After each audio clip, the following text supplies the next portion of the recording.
The Fifth Beatles. Pete Best, the Beatle who almost was. Before Ringo sat on the drum throne, there was Pete, stoic and steady. For 2 years, his thunderous beats powered their fledgling performances from sweaty clubs in Hamburg to gritty stages back home. But fate can be cruel. In 1962, with superstardom beckoning, Pete was unceremoniously replaced. Some said his drumming lacked finesse. Others whispered of personality clashes. Whatever the reason, the Beatles shot into the stratosphere without him. Pete Best, forever consigned to history's footnotes, left behind a legacy of bittersweet what-ifs. Brian Epstein, the man behind the curtain. Brian Epstein, the well-dressed, soft-spoken manager with the Midas touch, took a scruffy quartet from Liverpool and turned them into a global phenomenon. It was Brian who polished their raw image, secured recording deals, and steered them through uncharted waters. Without his careful guidance, there might not have been a Beatles as the world came to love them. But his untimely death in 1967 left a hole the band never fully recovered from, proving just how essential he truly was to their meteoric rise. Billy Preston, the musical glue. Billy Preston was a shot of pure adrenaline, dubbed the only musician ever credited alongside the Beatles on a record. With his soulful keyboard riffs, he elevated their later work, including the infectious energy of Get Back.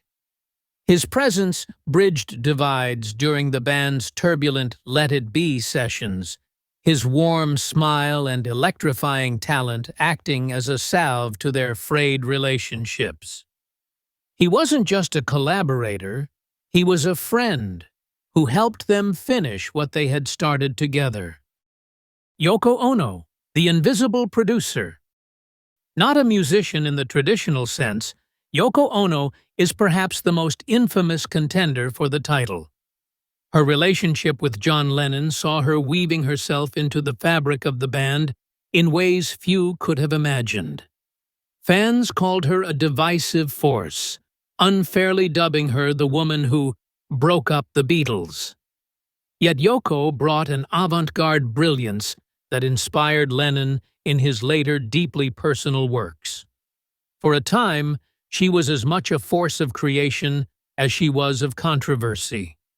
And here's a curious Reddit nugget. Yoko's unassuming presence at Abbey Road sometimes led fans to nickname her the invisible producer, constantly in their orbit, shaping what the band would eventually become. Eric Clapton, the guitar that wept. Eric Clapton's guitar spoke when words could not. In the simmering tension of 1968, when George Harrison felt isolated from the band, Clapton was there, his searing solo on While My Guitar Gently Weeps, an unspoken testament of friendship. Though never officially a Beatle, his contribution ripples through their music like the echo of an uncredited hymn. George Martin, the Wizard of Sound. Towering above them all was George Martin, the man behind the curtain. Without him, their lush soundscapes might never have been born. The Beatles called him their fifth member for good reason. A wizard of sound, he translated their wildest ideas into orchestral majesty, turning Abbey Road Studios into a crucible of innovation. It was George who gave their dreams wings, ensuring they soared far above the realms of ordinary pop. Together, these unsung heroes painted around the edges of a masterpiece, shaping the phenomenon we know today. Without them, the story of the Beatles wouldn't just be incomplete, it would be unimaginable.